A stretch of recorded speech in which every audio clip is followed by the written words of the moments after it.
you say you're not going to do it, then you do it, and then you shame yourself the next day for doing it. You're breaking that confidence and that's in yourself. shame. I'm a fuck up, I'm a piece of shit, I'm a useless son of a bitch. I did it again. I said I wasn't going to do it, so that breaks self-trust.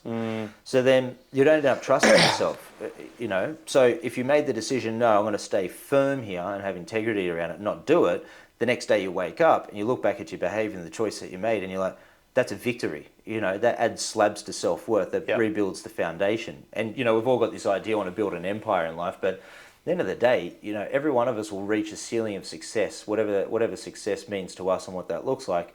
And the fucking foundation crumbles beneath us unless we build those solid foundations. Legends, welcome to another episode of the Interchange podcast, and thank you for joining me, your host Ben Lowe, and also just... We knew you were going to fuck it up. I said I was going to fuck it up. Mate, there's no retakes. I know, so we're going to start again. So, Justin Dulihanty. We just had this conversation off air and I've already fucked it up once. But anyways, we're going to keep rolling with it. Before we jump into who Justin is, I do have a very small favour to ask, and that is if you have been enjoying the content, even just the slightest little bit, if you could please do me a very small favour and go and hit that subscribe button, and don't forget to share this with just one of your friends that you think might get some value out of it. As you know, the more eyes and ears we get on the podcast, the bigger and better guests I can bring for you guys. And in turn, the more value we're going to be able to deliver for you. So, Justin is the founder of the Men's Development Academy. That's exactly right. That's exactly right. And we actually met through skydiving. We certainly did. So, a bit of an adrenaline junkie. We definitely have that in common. Has that always been the case for you, even from a young age? Were you someone that was always addicted to extreme sports and that side of things?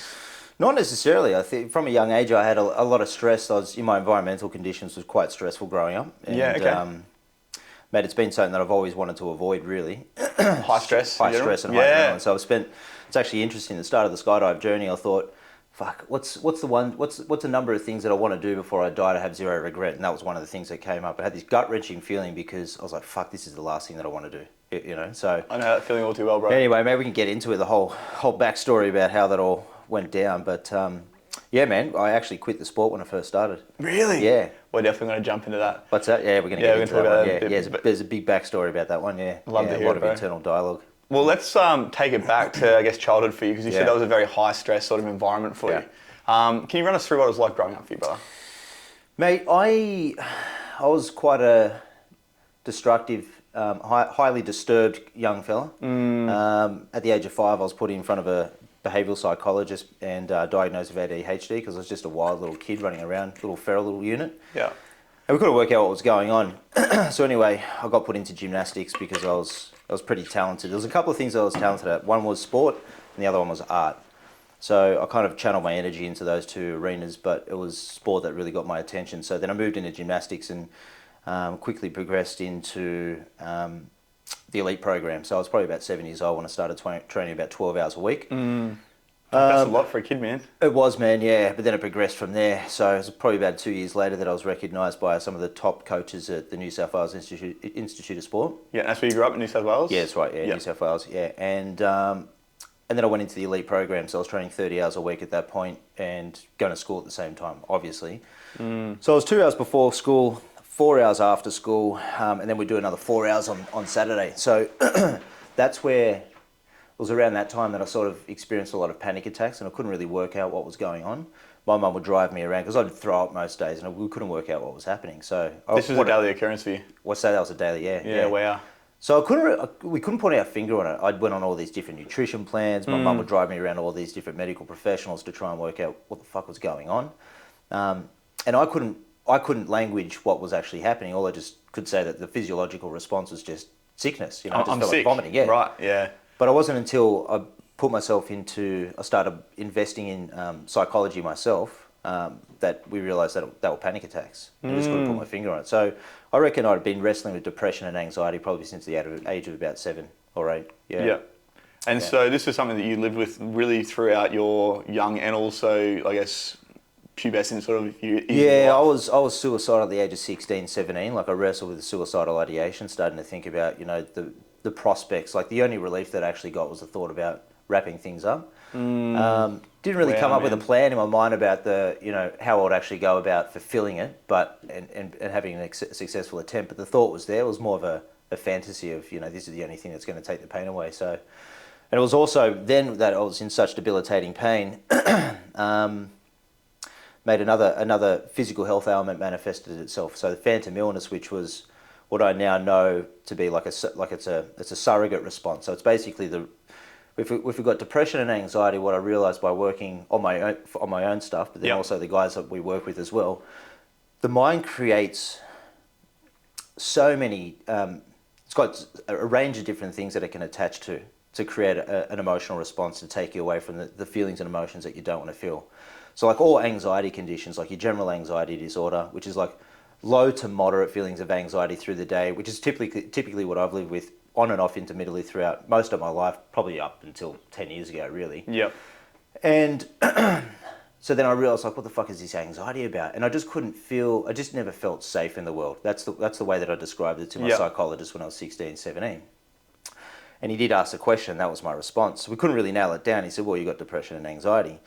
But what ended up happening around that time is I started to think I was going crazy because I'd just be hyper analytical about my thoughts. And I'd be thinking, fuck, why am I thinking that? And that would just be pretty disturbing. And then I'd have a pain in my stomach and I thought, that's cancer. I'd be all over Google trying to find good old Dr. Google, right? I know, yeah. So then I had brain cancer, apparently, stomach cancer, multiple sclerosis. What else is there? There was a couple of other neurological issues there too, all made up in my mind. But that would create a physiological response and an emotional response of anxiety. As if you did have those things. As if I had it. Yeah. But also the emotion that was attached to that, the fight or flight response, was anxiety. So I feared what could happen. So it was all built around the whole controlling thing because I had no control as a child. Wow. I created at an unconscious level all these physical health ailments that would take my mind off what was really going on. Yeah, so you're putting a label on it to stop you from actually having to deal with the thing that was happening for you. Yeah, and so what was really going on at the surface was feelings of depression. But because I feared feeling depression, it's a really intelligent mechanism that kicks into the mind and starts creating all these issues that aren't real, and then that produces anxiety, and anxiety becomes that surrogate emotion that steps in to do the work for the emotions that we don't want to feel. So all the men that we work with at the moment, they come in with anxiety issues. Once we get them working on the emotion that sits beneath it, which really is a lot of it's the feeling and emotional development work, as a consequence of that, the anxiety dissipates significantly. When you say it's like a result of the feeling and emotional work, it's them not wanting to deal with the emotions that are coming up and suppressing them? Is that where the anxiety 100%, comes from? Yeah. So when you look at all addictions, when you have a look at depression or anxiety, when you're having a look at the root cause of all human dysfunction stems with poor self-worth. But what goes hand in hand, you got to look at it. It's like when you look at poor self-worth, there's so much that is built around that and your identity. So there's an inverse relationship between shame and self-worth. So the higher the shame, the lower the self-worth. And those are the emotions that's the connection between the two. So as you start to increase your self-worth, automatically as a consequence, you move the needle on the other side too. Shame starts to come down. Exactly. Right. So you can work on one side, you can work on the other side, but to get a rapid response, you work on both sides. And that's the work that we do on with the guys in the Men's Development Academy. And so through that whole experience, there was one afternoon, man, and this is where I kind of came to these tools that I now give. There was one afternoon I was just fighting to try and starve off these emotions, try to suppress them, push them away. And the way that I did that was I really hyper-analyze. I'm like, what the fuck is going on? What's causing this? And I'd think it's this thing, it's my nutrition, I'm not training enough, I'm thinking negatively. And this was at a young age. Yeah. How old were you around this time? 17. Wow. Yeah. So hyper-aware for such a young boy as well. Yeah, man, I spent a lot of time in my head. I've spent about $700,000 on personal development since the age of 16, 37 now. And still till today, mate, the best learnings and lessons that have come to me is from my own self-assessment and deconstructing my thoughts and understanding my motivation. So human beings, man, we're pretty patternistic. We're not different from one another, really. The mechanism that sits behind it, how we the self-sabotage strategy is pretty consistent, but the things that we do is to avoid uncomfortable feelings and emotions. They can be a little bit like you got sex, porn, masturbation, drugs, alcohol, all that shit. And you've even got obsessive thinking. You can even be like hyper successful. You're putting your energy into one space. You're working your ass off, and you're keeping yourself busy. The busybodies, distracting doesn't allow you to slow down to the pace of your feelings and emotions. So one afternoon I went down and my depression would always kick. My anxiety was high in the morning, but my depression was high in the afternoon. So as the sun went down, that's when I started to feel dark, interestingly enough. So I went to my room and it was just like this breakdown that I had. And I started punching the pillow. I was fucking swearing and screaming into it. My mum walked in and I said, get out. And then I said, fuck, I just needed to. So all these emotions that had been suppressed, and I was an angry kid, built up, right? I just released them. And then what was underneath the anger was a shitload of sadness. Right. And then I just cried. It's like these full bodily convulsions, just these intense emotional purge. And I remember just feeling in that moment like there was a message that sort of came to me intuitively. It's like, this isn't yours. It's like almost generational that just gets passed down. Yeah. So as I'm moving this shit out of the body, for the first time in like 2 years, man, I just felt light. The first time I actually had any relief. Funny thing is, the next afternoon, the same thing happened. And I always got this belief, man, the universe is always guiding us to where we need to get to. But a lot of the times we're just sort of, we're either not present to the message that's being attempted to be delivered, or we're just in denial about it because we're not ready to actually take that gift, Sticking our head in the sand, right? Just 100%, ignoring. Yeah. Next afternoon, same thing happened. And I was like, fuck. And it's like that whole contrast frame, First thing is, we don't know something exists until it's in front of us. The second time, we're like, well, this is consistent with the first time. Now you've got that frame of reference. And then the third time, that's you convince the strategy. It's like, fuck, okay, this is the thing. You got to take action on that then. So then the third time it happened, I thought, maybe all I've got to do, man, is just get myself to a point where I'm feeling so dark and depressed that it just forces me to cry. Because it's the crying that was the only thing that gave me any level of relief. So that afternoon I walked in, and I said to my mum, don't disturb me. And then I remember just closing my eyes and just feeling where I felt that depression. And I was sort of like, it was almost like I was arming up to fucking go inside of myself and try to exaggerate and intensify the feeling. So I could put me, right? Yeah. And I remember just feeling in my chest like, fuck, this is, it was like this feeling of courage. And I remember just sitting on the end of my bed, I closed my eyes and I just imagined the feeling of depression in my body. And I was just like deep breathing, and then it sort of came up and then it just reduced. And I was like, fuck, that's interesting, Compared to the couple of days before where you were just absolutely bawling your eyes out. Yeah. Wow. So then the next afternoon, same thing happened. And I thought, fuck, there's something, I've just got to feel this stuff, And so I continue on that for a period of time, and then so the tools that I've got now, so it's the emotional self-soothing and development tools that I give the guys that we work with. And the funny thing about it is, you always hear it now, you got to feel it to heal it. Yeah. And so it's pretty consistent with that. Then, fast forward, however many, 15 years, 20 years, or whatever the fuck it was. No, not 20 years, because that's where I am today. I'm doing my calculations wrong. I had a breakup with it was a toxic relationship. It was really bad. And, I met this mentor, and she was overseas in the States. She's no longer, practicing anymore.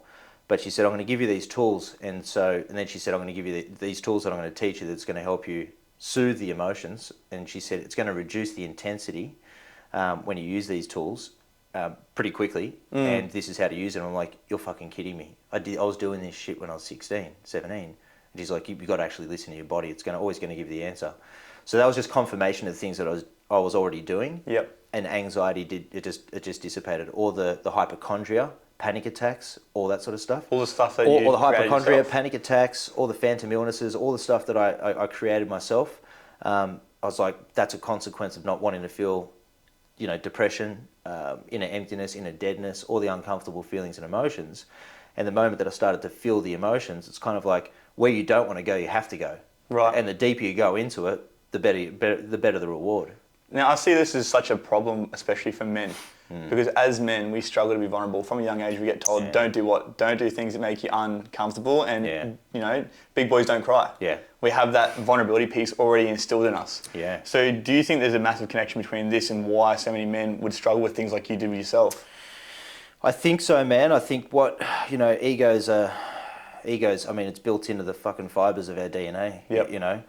Everyone's got an ego, and I'll certainly, put my hand up and say I've got a pretty healthy one too. But if you don't have an ego, you don't have a personality. But part of the ego is, you look at the core human needs, man, and some of them are, the fundamental needs for all human beings, the need for love and connection. Right.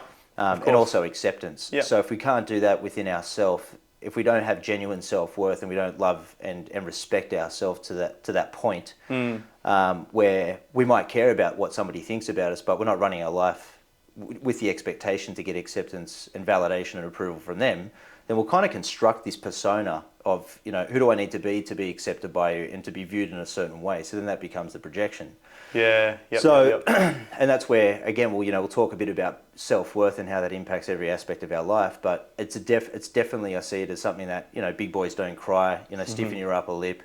What are you fucking crying about? You know, if you show your feelings and emotions, then you're a pussy, all that sort of stuff. I mean, I think the complete opposite now, because it takes bravery and courage to go in and actually do that. Yeah, fucking it does, and be fucking independent, autonomous individual, and have your own standards and operate from your own inner authenticity. Which is, fuck, if I'm feeling an emotion, man, I'll express it, and that's that. Because I'm not going to rob myself of an opportunity for real emotional growth and development and healing in that particular moment, and I don't fucking get to choose it. You know, something might come up that'll trigger me, and I'm like, well, got a bit of a release here. Like I cried the other night. I was laying in bed, and there was. I didn't even question where it came from, but it was just this feeling of sadness that came through, and I'm like, fuck, it was like a 60-second, you know, couple of tears. I'm like, cool, that's energy that's just moved through me. You know? And then I'll acknowledge the fact that I chose to do that in that moment, and then that also builds self-worth as well, you know? Yeah. So for men that might be struggling out there to feel their emotions and actually, I guess, sit with what we're saying, even just here with, you know, the actually being able to be vulnerable, what would be a piece of advice you give to them to actually allow them to start to work through those things?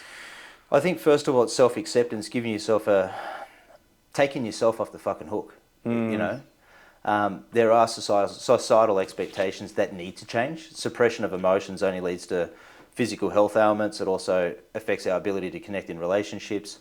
Massively. It keeps us developmentally arrested. So if you go back to childhood conditioning, let's just say it's a chaotic environment, you know, and your nervous system can't respond to that in those environmental conditions. And the way that it does respond is there's so much pain that's occurring in that particular moment that there's an involuntary response that kicks in. It's a protective mechanism. Your body says, fuck, there's way too much here, man. This is alarming. So it shuts down the feelings and emotion side of things. Yep. So when that happens, let's just say you're about 3 years old when that happens, right? And that's a protective mechanism that keeps you safe, your nervous system and things from, you know, trauma response. Well, you continue, our chronological age might be our 30s and 40s, okay? But we're developmentally stunted, you know, we're operating at the age of a toddler. So you can see people that are super successful in their career, got all their shit together, but, you know, they struggle mentally and emotionally, and they're immature. It's like, well, maturity's got nothing to do with what you do day to day. Or the title that you wear on your shirt at work. You know, you might be higher level, but your emotional response, your emotions dictate your level of maturity and function. You know, so you got to look at, well, first of all, you got to be educated. I think most of the time we will cope to a certain point. Everyone's got that pain thermostat of what we have normalized, that inner emotional climate that we've normalized. There's that pain threshold, and once it breaches that pain threshold, we'll typically do something about it. But a lot of men, the typical way that they do it, drugs, alcohol, sex, porn, masturbation, all the avoidance strategy. Yeah, all the external validation stuff. And then when that doesn't work, they'll go, fuck, you know, this shit's getting worse. You know, I've got to do something about it. And behind closed doors, they might start fucking searching shit online, looking at material, opening up self-help books, trying to get some insight around that. There's a plethora of information, and, you know, that's a gift and it's also a curse because, well, who do we latch onto? What information do we use? So much information, it becomes misinformation, right? Yeah, exactly. Yeah. So, and we might apply a chunk of that information, and it might be really resourceful, and it might be helpful, and it may work, but it may not work straight away. Like setting boundaries, for example, to protect yourself. When you start setting boundaries, if you're a people pleaser, initially what's going to happen, it's going to be, you know, wherever there's a giver, there's a taker. So if you start setting boundaries and you've got this unspoken agreement, which is I give to you, you take advantage of me, and you set a boundary with that person, then it's going to escalate even more. It's going to create agitation for the other person. Yeah. So you're going to be like, well, you know, is this even working? And it's got to work, but you've got to persevere in order for you to get that external feedback, you know. Not it's a long-term strategy with all this stuff, right? It doesn't happen overnight. Yeah, exactly. So we've got to change the perception of the message around men feeling their feelings and emotions, because it doesn't make you weak. Some of the most powerful men that you'll ever come across, man, have got the ability to feel the full spectrum of feelings and emotions. So what I know about this is, you know, if we look at the spectrum, we've got the dark side or the negative emotions, and you got light or positive, whatever way you want to look at it. Yep. I don't like calling it negative or positive, because then we create a connotation between the two. Yeah, almost like it's bad or good. Exactly. Yeah. So but there's a shadow of light to everything, right? 100%. Yeah. So what ends up happening when we numb our feelings and emotions, or we try to avoid the dark side, what ends up happening is we stop feeling the dark side, but we also reduce our capacity to feel light. And the more that you numb this side, you numb this side. You can't upregulate your light side while downregulating your dark. It doesn't work that way. So there's got to be that polarity between the two, right? Whatever you feel, the depth of over here, you get to experience the intensity of over here too. I love that. Yeah. So when we're feeling one side, we also grow the other side. So, but if we numb this side, we also bring it down. So it's like, well, do you want to be a fucking walking, talking robot? Do you want to have no color in life, no vibrancy? You know? And if you're two-dimensional, you're not going to be able to connect with your partner. You know, and that's going to end up in what we hear, an emotionally unavailable man, you know, and we hear this all the time. Women are like, well, where are the emotionally available men?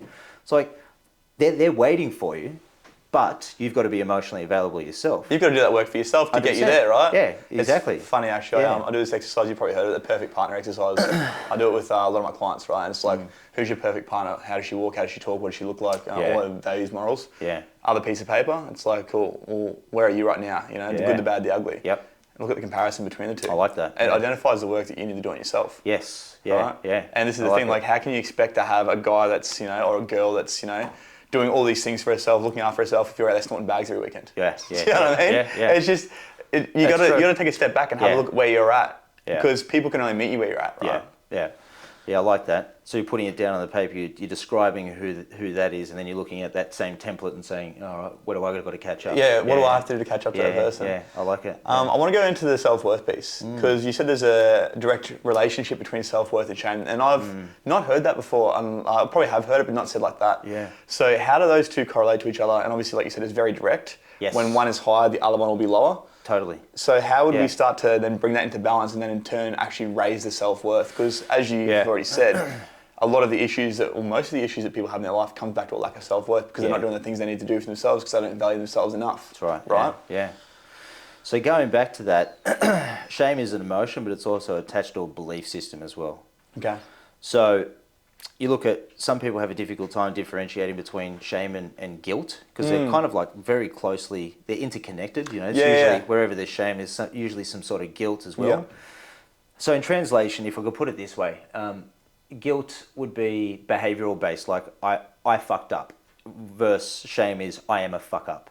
So it's a fundamental personal violation. Yeah. So it's highly, I mean, we're all judgmental, but it's being highly critical. It's self-flagellation. It's basically like giving yourself fucking inner hidings, inner lashings. You know, so it's internal dialogue. The belief that we have, that's the shame side of things. Yeah, it's the relationship that we have with ourselves, and that determines our output in life. It can also result in us being highly successful as well, because in our mind, as men, we believe that if we make money, then it makes us valuable, which isn't the truth. You know, you got to look at your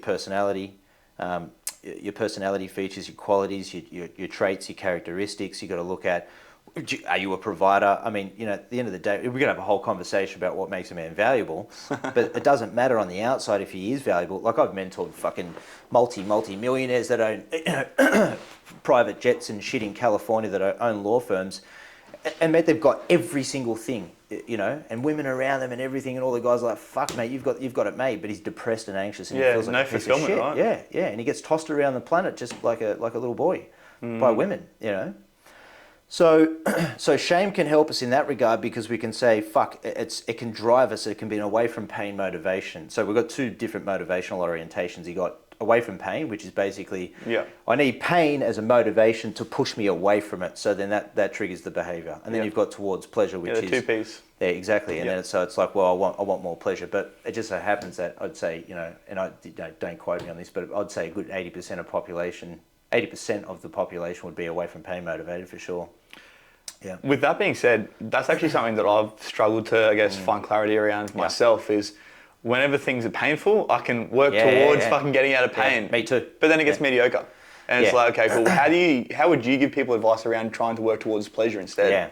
Because I feel like that's something a lot of people struggle with, right? Yeah, so the emotional state, overarching macro picture of, you know, our emotional climate, which is how do I feel day to day, how do I feel week to week, month to month, year to year. Yep. And if you look at that on a vibrational frequency scale, it's kind of like we seek to reproduce the same emotions that we've normalized over a period of time, right?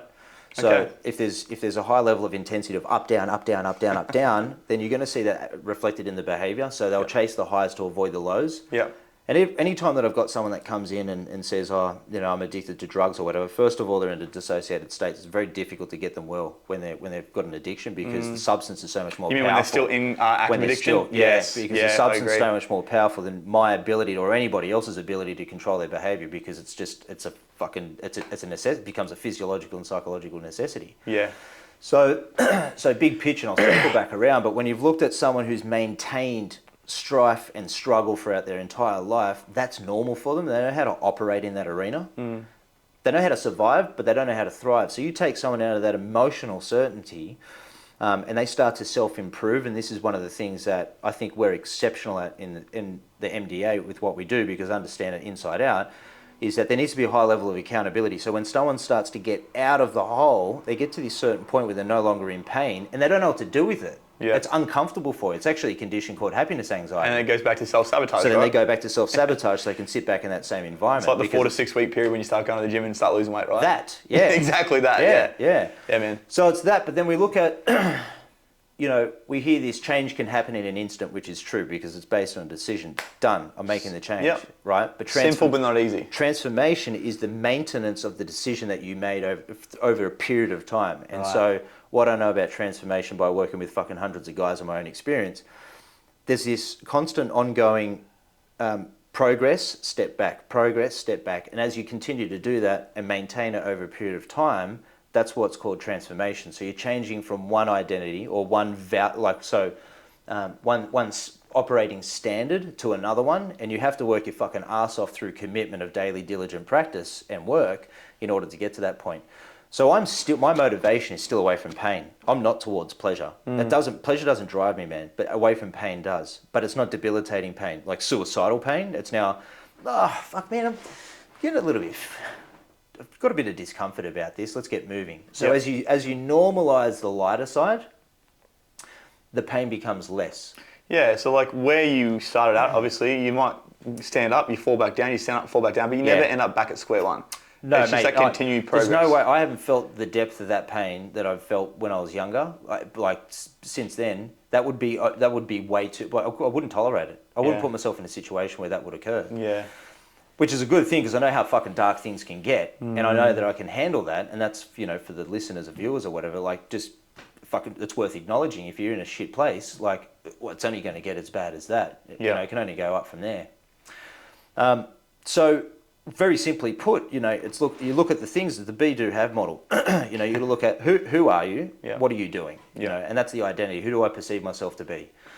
And that's driven by belief systems. So sometimes we think about, we hear this mindset training, and in my personal opinion and experience, the best mindset training is behavioral change, because when you change your behavior, it's cause and effect. If I do this, I get the same outcome. I do this, I get the same outcome. Do this, the same outcome, and that forms the belief because it's consistent. It's kind of like you go to court, you got two cases. Whoever puts the most amount of evidence in front of the judge usually wins, right? It's like, this is the most compelling case. Yeah. So if you keep doing something and then it manifests in your reality, and that's the feedback that you get, that's confirmation that is true, that outcome, and you keep doing that, then it's kind of like the sun's coming up tomorrow. Try to challenge someone's belief around that. Yeah. So if you change your behavior at the start, even thinking, it's kind of like fake it till you make it. Right. I like the saying act as if, because it doesn't have that negative association to it. I don't like faking, because lying, and the body doesn't like lying. It just feels uncomfortable and it weakens. So if you change what was the one you said? Act as if. Act as if. Act as if you've already achieved it. Act as if you're already that person. So first of all, we have to. It's the whole that fine-tuned, sophisticated filter in the brain, the reticular activating system. So program it very quickly. You get to think about who do you want to be, what's the lifestyle that you want to have, where do you want to be in 12 months. It's simple goal setting, but the way that it works, the mechanism behind it's quite complex. To keep it simple, you've got to think about, you can't jump in your car and get to the destination unless you've got a destination where you're going, right? Yep. So it's the same thing with this. If you know where you're going, if you know who you want to become, the standards, your relationship, your quality of life, what you want to be doing in your career, then at least you've got a fucking fighting chance to get there, right? But if you don't know where you're going, you're just going to keep circling the block. Yep. If you don't have a reason to do it, then you don't have a reason as well. So sometimes for guys that have been in, most of the time for guys that have had challenging lives, they know what they don't want because they've been so fixated on, fuck, how do I get away from that? Because they're so focused on the pain point, they want to get away from it, but they keep looking at it as they're trying to move forward, but they don't know where they're going. Yeah, so it's like coming from a place of do rather than don'ts. Exactly. Yeah, what they do want rather than what they don't want. Totally. And that can be really confusing. So a real basic practice that you can do is write down all the shit that you don't want. And then look at the contrast of that. It's like what you said before. There's a light and dark side to everything, right? So if that's the dark side, write down what you don't want. And then also, one of our courses, Dating to Mating, the ideal partner that you were talking about, we do the same thing, construct who it is. And it's like, fuck, I don't even know what I want. I only know what I've got, or had in the past. It's like, write down everything you fucking don't want then. That's a great starting point. It is. The things move away from pain, move away from the things you don't want to have in your life. Yeah. You got to get clear on where you're going. And you have to make decisions that result in you having, presenting yourself, it's like forced opportunities to look back at yourself and say, I'm proud of what I did. And the behavioural shift needs to be something that there's an element of challenge to it too. Like, it can't be easy, like for some of the guys that might be listening here, pissing up on weekends and getting on the rack and all that sort of shit, it's easy to fall into that cycle and go back and forth. And certainly I've been there too, where you say you're not going to do it, then you do it, and then you shame yourself the next day for doing it. You're breaking that confidence in yourself. And that's shame. I'm a fuck up, I'm a piece of shit, I'm a useless son of a bitch. I did it again. I said I wasn't going to do it, so that breaks self-trust. So then you don't end up trusting yourself, So if you made the decision, no, I'm going to stay firm here and have integrity around it and not do it, the next day you wake up and you look back at your behaviour and the choice that you made and you're like, that's a victory. That adds slabs to self-worth, that rebuilds the foundation. And, we've all got this idea, want to build an empire in life, but at the end of the day, every one of us will reach a ceiling of success, whatever success means to us and what that looks like. And the fucking foundation crumbles beneath us unless we build those solid foundations. Hey, hello. Sorry for interrupting your podcast, but I just wanted to quickly jump on and tell you about the must-have personal development tool for 2023, and it's called the Happier, Healthier You Journal. So I'll take you back to about 6 years ago. I'd just gotten out of jail for the last time and was starting my journey of personal development and growth. There was heaps of gurus, heaps of information available, but so much so that it became confusing. So I came up with the Happier, Healthier You Journal to help you to navigate what can be an absolute minefield. From the very get-go, you open the page and it'll challenge you to dive deep with self-assessments, daily activities and check-ins to figure out exactly where you're at, where you'd like to be. And then from there, the journal becomes the tool to help you to bridge that gap. So to get your hands on this, click on the link below and don't forget to use INTOCHANGE 10 at checkout for a cheeky 10% off. I'll see you back over on the episode. So in my opinion, our foundations stem from self-worth. You can't build a structure on something that's weak and frail. Yeah, so with that making change side of things, I feel like a lot of people, they want the change, but they're scared of what that might look like. Yeah. You would have experienced that in your line of work as well, obviously dealing with people that are scared for the change because of how many things are going to change in their life. 100%, yeah. What is, I guess, some strategy you give people around that when it comes to overcoming that fear? Yeah. Well, I think it's addressing the fear. The fear doesn't go away by itself. It's like the skydiving thing. I remember being in the shower one day, I was just like, I need this fucking fear to just reduce. It'll allow me to just be... Was that just a fear around heights, or was there something that happened in the I think it was a fear of loss of control, a fear of... I don't even know, it was a fear of death. I can't really pinpoint it, but it was the fear of exiting a fucking plane. It's just like... My brain couldn't compute. Yeah. And for someone that had no certainty in life, no certainty or control over my emotions, no control over outcomes, putting myself in a situation like that was super vulnerable, and just it raised all the shit that I thought maybe I had dealt with, but it just put me in a situation where it was just like, fuck me, man. Like, it was just overwhelming. That's why I quit. But we'll swing back around to that in a second. Yeah, cool. Something that we can do, first of all, we have to acknowledge the fact that fear is built into our fight or flight response. It's fucking healthy, okay? But it's not healthy if it's debilitating to the point where we don't want to take action to move forward. It's a healthy response, same as anger. That's a healthy response too. And sometimes your fear can move over the other side of the spectrum and turn to anger. And the anger's really good. It's the most activating, enlivening human emotion that we have available to us in the emotional repertoire. It's the emotion that gets us moving. It's the emotion that we need for boundary conditions, particularly for men. If you're detached from or dissociated from anger, fuck, good luck setting boundaries, good luck being assertive, good luck having a fucking strong opinion, good luck turning up and being having any level of strength, So a lot of the people pleaser guys that are dissociated from it, they're quite weak and passive, overly agreeable and don't have an opinion.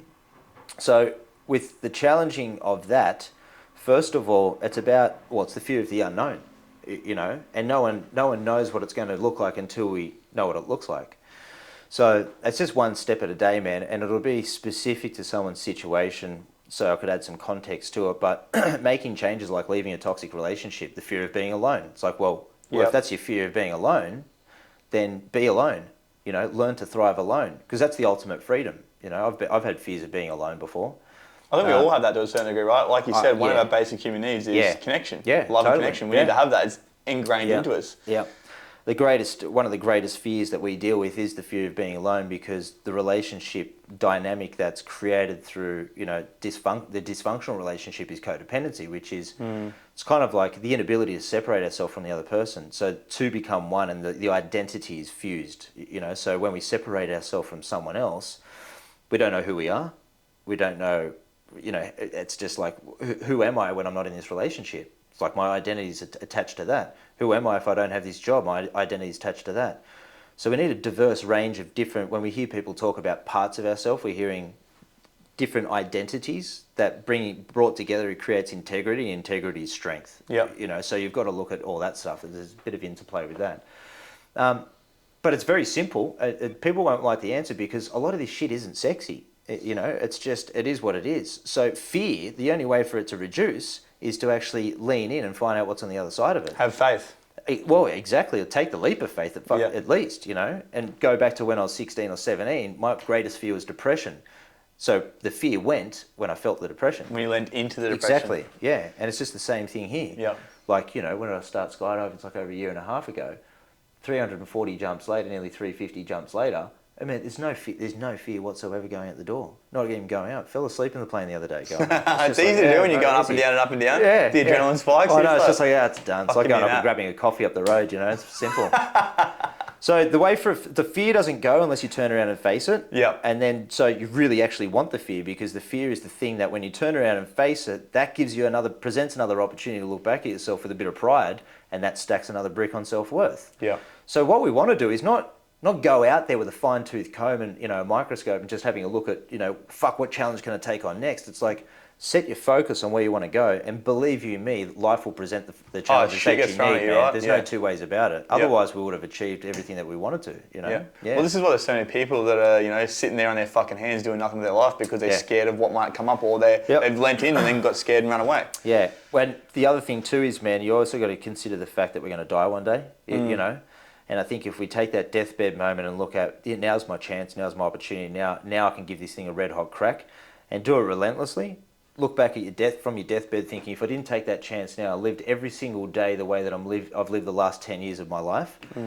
It's a fucking waste, man. And, you know, one of the activities that I get my students to do is go and read obituaries. It's like, what's the story about this guy's life, you know? And some of them are pretty, it's eye-opening, man. We go to the fucking place we need to. So then they look at it, it's like, it's a pretty average life. It's like, well, here's your opportunity. It's like some guys are in their 50s and 60s. It's like, fuck, get on with it, man. You know, time's ticking. You know? Let's get every day. Yeah, every absolutely. Single day. So sometimes the fear of your reflection around where we are today and the choices we didn't make, the fear of regret is like, it gives us that fuck it moment, let's get on with it. And sometimes we just need to sit in the pain of our current situation, where the pain supersedes the fear to get moving. So it's kind of like, it's like I think things happen organically, man, in their own time with your own individual journey. I don't think it's worthwhile sitting there shaming ourselves for not getting moving. It's like, if you're not moving, you're not motivated just yet. Keep staying in the fucking hellhole you're in. You'll find out the pain gets something's going to happen. Yeah, you know? And the universe has got this way of keep a problem, another problem, another problem. Have you learnt the lesson yet? Another one, same lesson, same lesson. You keep going and going and going. Something's going to crack. Taps on the shoulder, get hit by a knuckle. You keep applying stress to a structure, it's going to break sooner or later, man. And the ego's going to break and the fear's going to break, and it's just going to be a fuck it, let's get moving, man. So everything happens in its own time. And the reality is, man, like, you know, not to sound negative, but some people just, you know, they're so addicted to pain, man, that there's too much comfort in it, man. It's the old reliable friend they always know that's going to be there. You know, it's the same as the drug. Just used to it, right? 100%, yeah. So while we're on the topic of fear, I want to go into that skydiving story. Let's do it. So you started skydiving about a year and a half, right? Yeah. A year and a half ago? Yeah. You got 350 jumps now and you fucking shred. I've seen your fucking your angles and shit, bro. Pretty wild. Baby. Yeah. But tell me about your experience coming into skydiving, because I had a similar one. Obviously, we haven't spoken about your experience, but with the fear side of things. Too, yeah. I wanted to obviously overcome the fear of heights. So I was like, fuck, I'll go for a skydive. Yeah. Did the tandem, then I was like, all right, I want to do this fucking solo. I'd love to do it. And my sixth jump on my AF course, I had a low pull at like 1700. I flailed. Really? Yeah. Haven't I told you this story? No, I haven't. No. I'll show you the video, bro. It was fucking gnarly. You know Jesse Warren, he was my instructor. No way. Where at? Byron. Oh, was it? Yeah. Yeah, Byron. I went to pull and missed. Reached too high. I've missed it too. Reached too high. Yeah. Is that why you?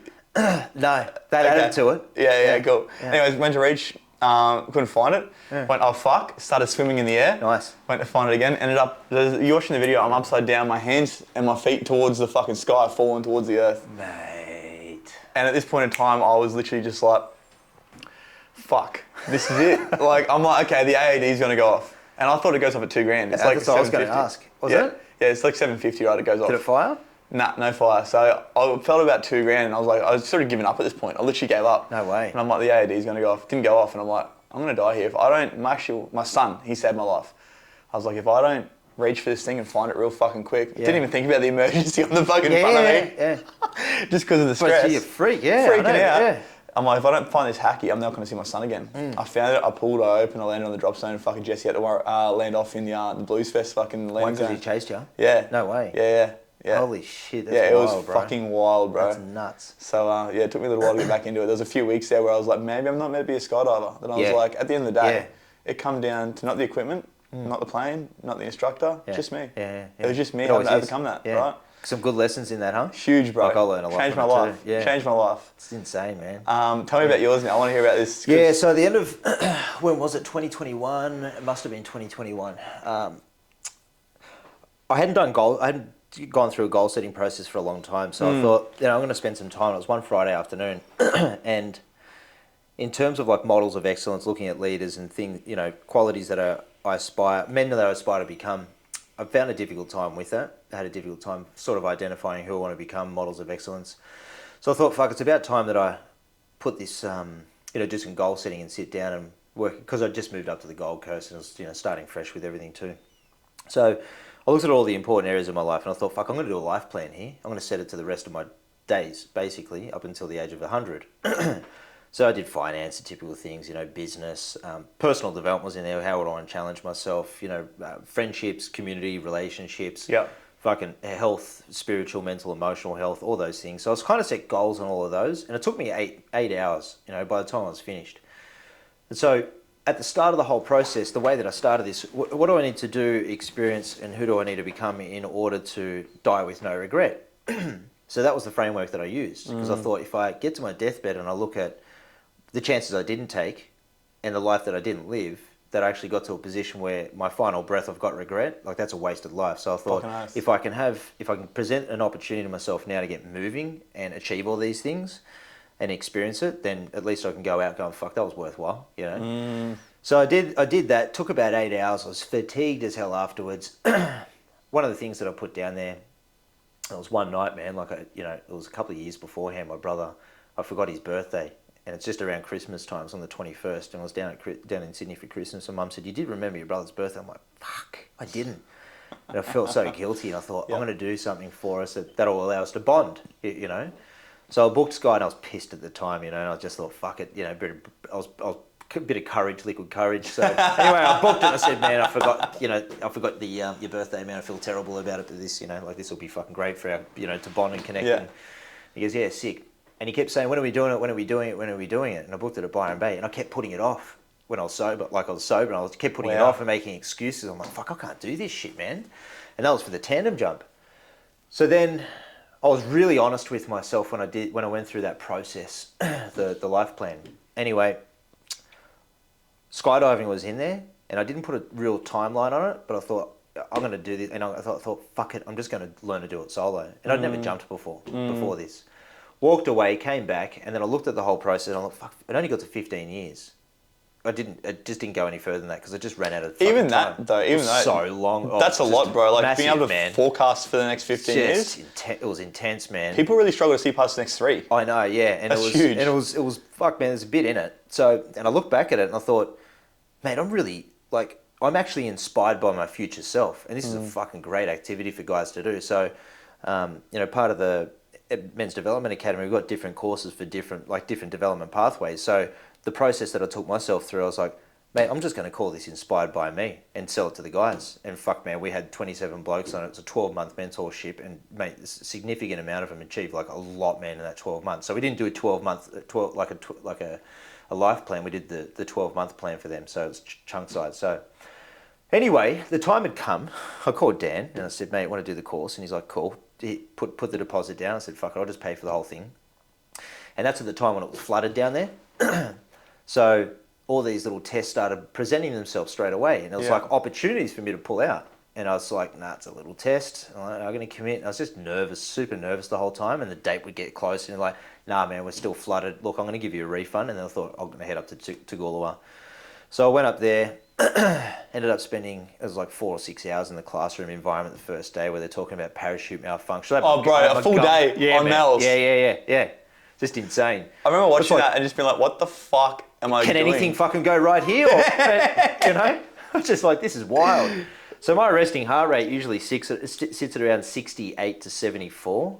Mine was at 140 for the entire time on my Garmin. Just pumping, man. I was just stressed.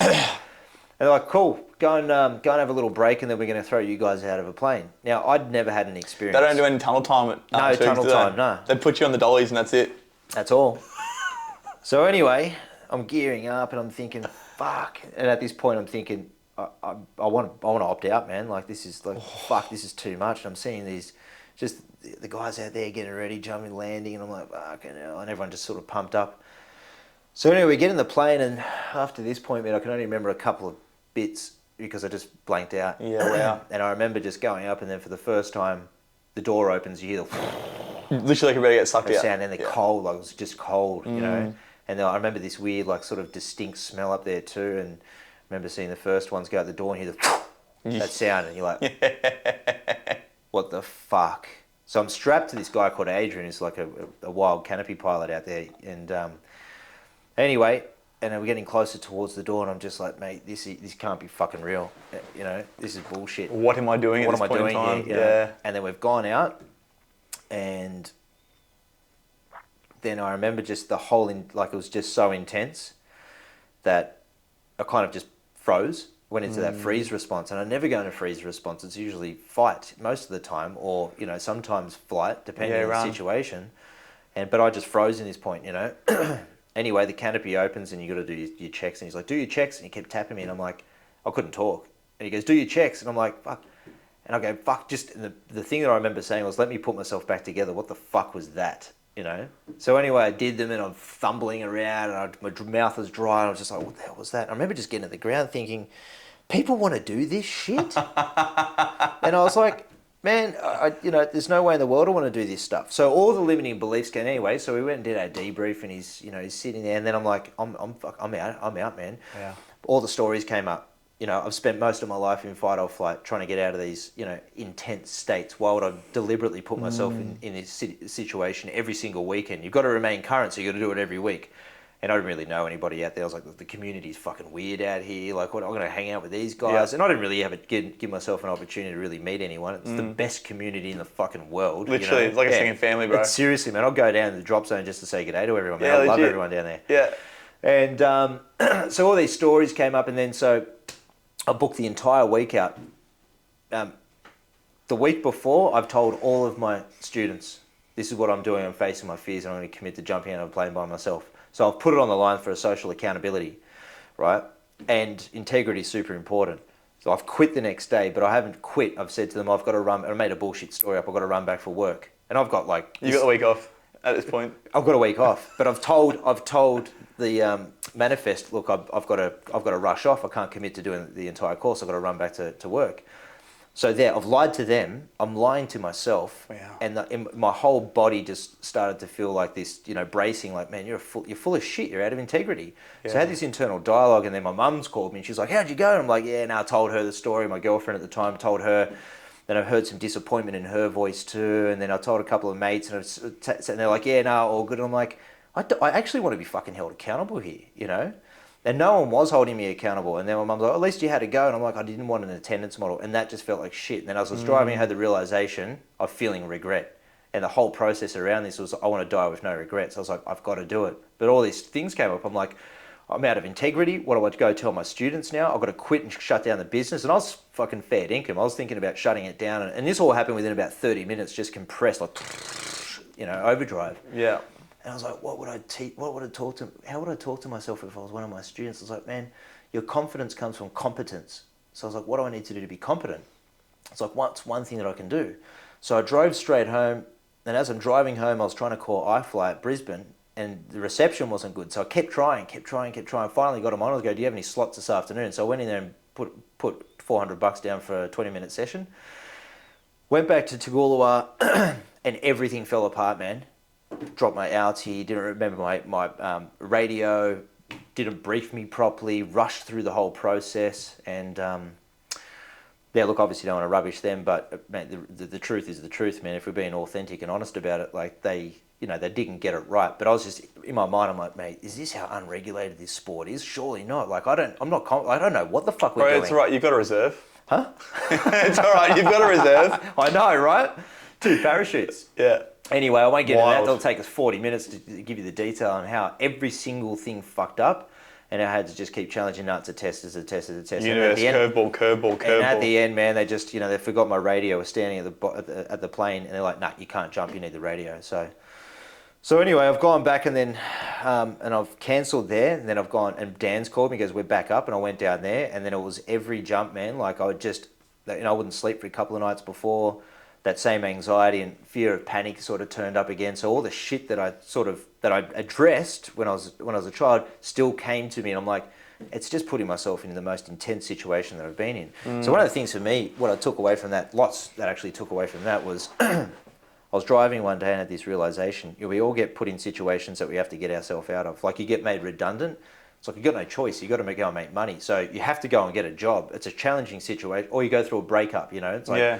You feel sorry for yourself, or you can move forward, right? Exactly. It's like, well, what are you going to do? You're going to sit in a deep, dark hole for the rest of your life? You've got to get yourself out of it. So there's that challenge where it's debilitating and painful, but you've got no choice. You have to keep moving forward and face those challenges.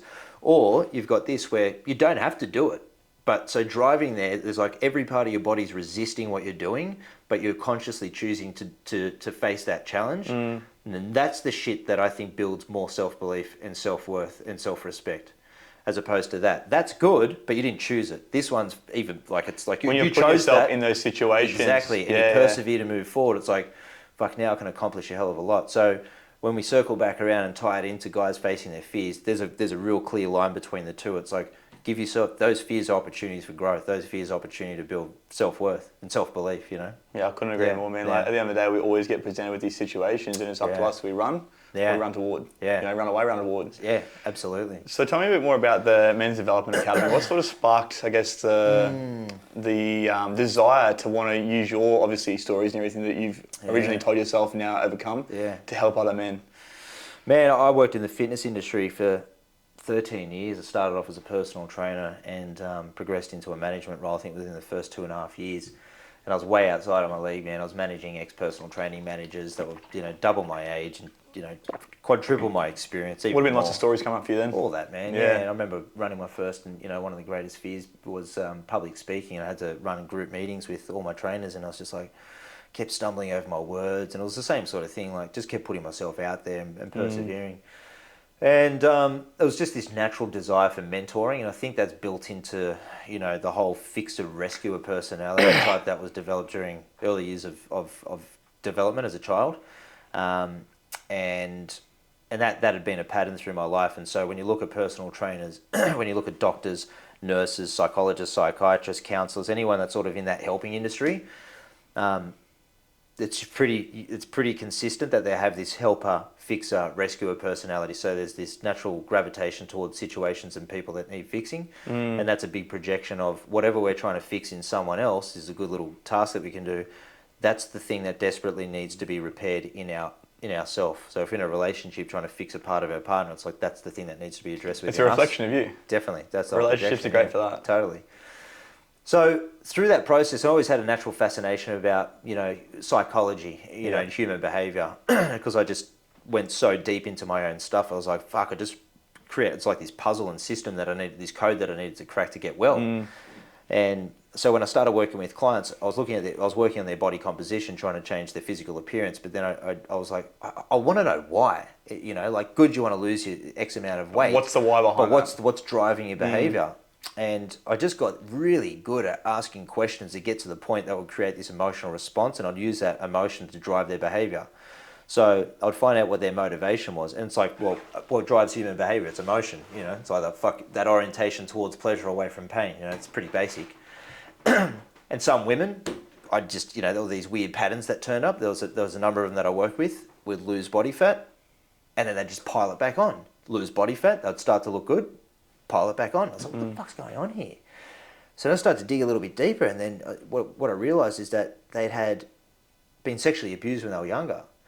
So they want to look beautiful and have a beautiful physical appearance, but the moment they did that, they started getting attention from other men, and that triggered the childhood. That's right, don't want to be seen anymore. Exactly. So there was that, and then men were like always just wanted to develop confidence. It's like, what will that do for you? And it's like, well, a lot of it came down to their romantic endeavours. They want to be more appealing to the opposite sex, or even sometimes the same sex. It matters not. So then I was like, what's all this stem from? And I noticed myself when I first started training, it was all fucking ego. I wanted to look a certain way to get to be more desirable, to be respected, to be spoken about, external validation. You see this shit all over social media, all over the place. And it's like, we're not really fooling anyone, man, And I'm a big believer, man. Like, I notice when I don't train and when I do train, how I actually feel, like mentally and emotionally, energetically, in terms of my overall mood. It's like the human body's designed to move. I'm 100%. Yeah. We're hunters. So now the training isn't, but like the consequence of training is body composition. But man, for me now it's just changed a little bit. That's not the motivation. So that all started, and I spent time really dissecting and understanding. I got really good and recognised to find those things in people. So I've been coaching for a long time after that. And then I started an online coaching course. There's a fair bit that happened in between there. And I left fitness first and started an online coaching service, which was just body composition stuff for men with a business partner of mine. Anyways, we started to get a little bit closer, deeper into the work that we're doing. I was like, man, we've got to start putting some psychology stuff in here. We're going to start working on self-worth, because the reason why these guys are coming to us is because they've got self-worth deficits, but they just want to look at improve their body composition and physical appearance so they can, it's masking that. That's right. Distracting from what's actually going on. Yeah. So then that started, and then, so then I ended up I lost interest in the physical side of things, because I felt personally at that point, it just wasn't getting to the root cause of the issue. So I pushed that aside and then just started to utilize all the stuff that I already knew that I worked on within myself, and then created a system which is called Alpha Code. And there's a lot of guys that have got there's a negative relationship or connotation with the word alpha anyway, but for me it's be your best version, So the big thing about that is building genuine self-worth, helping guys with their identity, so knowing who they are. So we do that through an identity extraction session with our identity experts, and then emotional development. So you look at those three things: self-worth, identity, conflict, and emotional development, and that tidies up most of our fucking issues, because that's working on the hub of the wheel. But all the issues that we've got surrounding it, and now we get referrals from licensed clinicians, clinical psychologists. They're like, fuck, we're going to, and I didn't even know who these, over in the States, in Canada, we're getting referrals from psychs now. I'm like, fuck, that's unreal. It's pretty fucking cool. Yeah, I've worked with, mentored a number of psychologists, and mate, they are some of the funny thing is, they're some of the most rigid and change resistant people that I've ever mentored, man. It's challenging. So, but yeah, man. And then we looked at it. It's like, why are guys getting into this environment? So what we're able to do in a very short period of time is nothing short of transformation. And then so now we've got other development pathways like dating to mating, which we've got a sex and intimacy coach that comes in, teaches guys about how to please women, erogenous zones, ethical dating, communication styles, how to present yourself well, just kind of like elevating their market value so they present well, and they've got a lot more confidence. Yeah, that's really cool. And I've got a functional medicine doctor on board. We do like neurotransmitter profiling, so we look at all the different brain chemicals, nutritional deficiencies that affect that. We put supplementation protocols. We look at their sleep hygiene, blood work assessments, all that sort of stuff, just to optimize physical health, and automatically helps with our psychological health as well. And the last one that I built, man, was a men's coaching certification. So now we're producing men's coaches that are pretty unparalleled, man. The quality of the coaches that we're producing are fucking next level. That's amazing, bro. Yeah. So that's the contribution. Hey? That's the contribution. Love it. Yeah, giving back, right? Yeah, definitely. What's the big picture for Men's Development Academy? What do you want to do with it? There's a couple of other things that I want to sort of build within that. Some higher level programs too. Big ones for men that are going through midlife crisis. You know, the ones that have got all the money in the world, they perceive themselves to be set up. They're the most challenging ones because, well, you know, if you're successful, it can also come with a fucking strong ego and some real high narcissistic qualities as well. So they're the harder ones to work with. But when they reach that point, you know, they're more receptive to doing the work. So it's kind of like a life overhaul for them. That's like a 12-month process as well. So that's something that we're going to be working on soon. But man, my biggest passion now is helping my coaches build their experience and just scale where we're at, man. Just get in front of more men, help them. The work is there. I mean, it's at the end of the day, man. It's a process. It's a system that works. It's been proven with hundreds and hundreds of men from 11 different countries now, and now to the point now where everything's sorted. So we're just gonna scale and go larger, help more men. Amazing, brother. Yeah, so if anyone wants to find out more about yourself or the Men's Development Academy, where can they find you? We're going through a rebranding process at the moment, so the website's shut down, but if you go on the Instagram page, Men's Development Academy, pretty simple, and it'll be mensdevelopmentacademy.com. Awesome, brother. Yeah. Awesome. And before we finish up, bro, just a quick question. Yeah. 5 biggest influences. Oh, man, that's a tough one, man. I got asked a question yesterday with a finance company, and I really struggled with that one because there's one that I'll tell you that the recent one, man, and it's because it just pushes human potential. I've never really...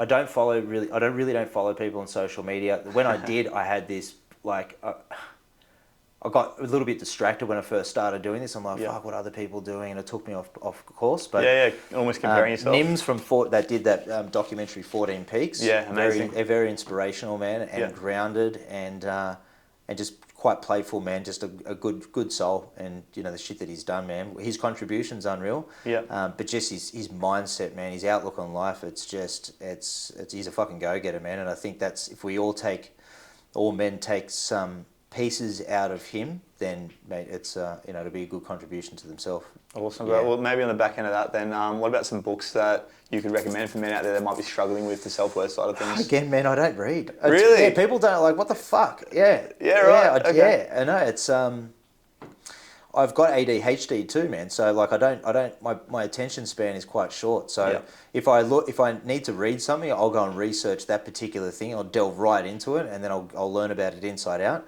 But man, I actually I don't think I've finished one book in my life.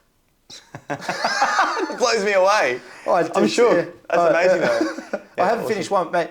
I don't think I've finished one book in my entire life, man. Maybe when I was a kid, I can't remember, but not as an adult. Yeah. No. I find it hard to watch a movie, man, if you get to the end of that. Fair, brother, fair. Well, man, thanks for coming on. Hey, bro. Really appreciate it. Legend. My Champion. man. Thanks, brother. Yeah.